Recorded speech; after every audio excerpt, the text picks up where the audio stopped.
باب نمبر 47۔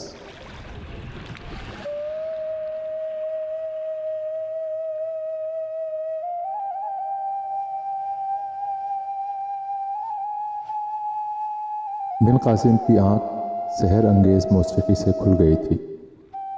آنکھ کھلنے کے کچھ دیر تک وہ یہی سمجھ رہا تھا کہ یہ مدھر ساز وہ خواب میں سن رہا تھا، لیکن جلد ہی اس کو احساس ہوا کہ یہ ساز محل میں ہی کوئی بجا رہا تھا۔ آج ایک عرصے بعد تلواروں کے ٹکرانے کی جھنکار کے علاوہ کوئی اور آواز اس کے کانوں میں پڑی۔ یہ ساز اس کے لیے بالکل اجنبی تھا۔ اس پر بجائے جانے والے سر بہت سردہ تھے۔ وہ اپنے بستر سے فوری طور پر اٹھ گیا اور کانوں میں رز گھولتی ہوئی آواز کے تعاقب میں چل پڑا۔ یہ آواز اسے دریا کی جانب کھلنے والے دریچے کی طرف لے گئی، جہاں راجکماری اکثر دریا کی سمت رخ کر کے مراقبہ کیا کرتی تھی۔ وہ اس دریچے میں بیٹھی دریا کی طرف رخ کیے کوئی سر الاپ رہی تھی۔ بن قاسم کو اس سر کا کوئی ادراک نہ تھا، لیکن ایسا محسوس ہو رہا تھا جیسے وہ موسیقی کے ذریعے دریا کی لہروں سے ہم کلام۔ وہ چپ چاپ راجکماری کے پیچھے جا کر موسیقی سننے میں مگن ہو گیا۔ اس کے گمان میں بھی نہ تھا کہ میدان جنگ میں مہارت سے تلوار چلانے والی راجکماری موسیقی پر بھی دسترس رکھتی ہوگی۔ موسیقی جیسے جیسے جوبن پر آ رہی تھی، سروں میں پوشیدہ درد بڑھتا جا رہا تھا۔ شاید یہ سر ایک قیدی راجکماری کے دکھوں کی عکاسی کر رہا تھا، اور وہ سر آہستہ آہستہ نوحوں میں ڈھلتے جا رہے تھے۔ راجکماری سروں کو انتہائی بلندی پر لے جانے کے بعد دھیرے دھیرے نیچے لے آئی اور پھر ساز بجانا بند کر کے سر نہوڑا کر بیٹھ گئی۔ بن قاسم کو راجکماری کی گھٹی گھٹی سسکیوں کی آواز سنائی دی تو اس نے راجکماری کے کاندھے پہ ہاتھ رکھتے ہوئے کہا، آپ غم نہ کریں بنت طاہر، آپ کے دل کی مراد بر آئے گی۔ بن قاسم کی یوں اچانک آمد سے راجکماری چونک کر دریچے سے اتر آئی۔ اس کے ہاتھ میں مٹی سے بنا ہوا ایک موسیقی کا آلہ تھا جو اس نے خود بنایا تھا۔ موسیقی کے اس آلے میں 7 سوراخ تھے۔ بیچ والے سوراخ سے راجکماری اس میں پھونک مار کر بجا رہی تھیں اور دوسرے 6 سوراخوں پر اس کی انگلیاں بہت مہارت سے راگ کے اتار چڑھاؤ کو ترتیب دے رہی تھیں۔ بن قاسم نے راجکماری سے درخواست کرتے ہوئے کہا، کیا آپ مجھے یہ مٹی سے بنا ہوا ساز بجانا سکھا سکتی ہیں؟ اس سے نکلنے والا ساز کتنا دردناک ہے، سیدھا دل میں اتر جاتا ہے۔ راجکماری نے جواب میں کہا، سندھ کی مٹی بے گناہ سندھیوں کے لہو کی آمیزش سے پھورنگ ہو چکی ہے، اس لیے اس لہو آمیز گارے سے بنے ساز کی آواز اتنی ہی پرسوز ہو گئی ہے۔ بن قاسم نے ماحول کی سنجیدگی کو بدلنے کی کوشش کرتے ہوئے کہا، یہ ساز آپ کی مخروطی انگلیوں نے تخلیق کیا ہے، شاید اس لیے اس میں سے اتنی مسحور کن موسیقی بکھرتی ہے۔ راجکماری نے بن قاسم کی طرف مسکرا کر دیکھنے کے بعد کہا، تمہیں رجھاؤ کا گھر آتا جا رہا ہے۔ کتنے خوبصورت اور غیر محسوس طریقے سے تم نے مجھے رجھانے کی کوشش کی ہے۔ خیر، رجھانے کے فن کا پہلا اصول یہی ہے، جسے رجھایا جائے اسے معلوم نہ ہو سکے کہ اسے رجھایا جا رہا ہے۔ بن قاسم نے راجکماری کی بات کا جواب دیتے ہوئے کہا، میں واقعی آپ کو رجھا نہیں رہا تھا۔ سچ بات تو یہ ہے کہ میں آپ کی بتائی ہوئی ہر بات سنجیدگی سے سیکھنے کی کوشش کرتا ہوں۔ آپ کی ثقافت، تاریخ اور اس زرخیز زمین پر موجود مذاہب سے مجھے دلچسپی ہو گئی ہے۔ میں اس ساز کے بارے میں جاننا چاہوں گا۔ مٹی سے بنا ہوا پستان کے جیسی شکل کا ساز میں نے پہلی بار دیکھا ہے۔ راجکماری نے جواب میں کہا، اس آلہ موسیقی کو ہم بورندو کہتے ہیں۔ یہ اس علاقے کا ایک قدیم ساز ہے جسے اس دھرتی کے باشندوں نے مٹی سے بنایا تھا۔ بورندو میں بیچ والے سوراخ سے پھونک بھری جاتی ہے، اور یہ جو دونوں اطراف میں 3 سوراخ ہیں، ان پر انگلیوں کی مدد سے 7 سروں کی یاترا کی جاتی ہے۔ بن قاسم کے ذہن میں ابھی تک رجاؤ والی بات اٹکی ہوئی تھی۔ اس نے دوبارہ اس موضوع پر واپس آتے ہوئے کہا، آپ میری بات کو بیجا خوشامد یا رجھاؤ نہ سمجھیں۔ یہ سچ ہے کہ جب آپ اس ساز کو بجا رہی تھی تو میں اس دنیا سے کسی اور دنیا میں چلا گیا تھا۔ راجکماری نے بن قاسم کی بات سن کر کہا، تم ایک شفاف دل والے نوجوان ہو، اگر تم اپنی چچا کی طرح شقی القلب ہوتے تو نہ موسیقی کو سمجھ سکتے اور نہ ہی اس سے محظوظ ہو سکتے تھے۔ ہماری ثقافت سر سنگیت کی ایک الگ دنیا ہے۔ اس علم کو سیکھنے کے لیے بھی روح کی پاکیزگی ایک بنیادی شرط ہے۔ ہمارے سماج میں بہت سے بھگوان ایسے بھی ہیں جنہوں نے موسیقی سے شکتی پائی تھی اور آنند کی انتہا تک پہنچے تھے۔ اگر انسان سنگیت کے راز کو پا جائے تو راگ مجسم ہو کر اس کے سامنے آ جاتے ہیں، اور پھر وہ مجسم راگ اس موسیقار سے بنتی کرتے ہیں کہ مہاراج حکم دیں، ہم آپ کے لیے کیا کر سکتے ہیں؟ بن قاسم نے بہت تجسس کے ساتھ دریافت کیا، کیا آپ کے سامنے بھی کبھی کوئی راگ مجسم ہو کر آیا؟ راجکماری نے جواب میں کہا، کاش میں سنگیت کی دنیا کی گہرائی میں اتر سکتی۔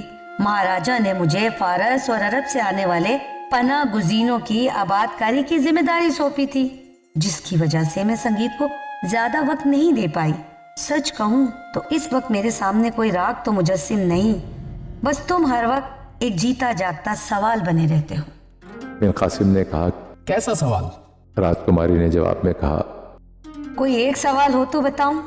تم ایک ریگستان کی طرح کورے ہو، مجھے سمجھ نہیں آتا کہ اس کورے کاغذ پہ تحریر کس طرح اور کہاں سے لکھی جائے۔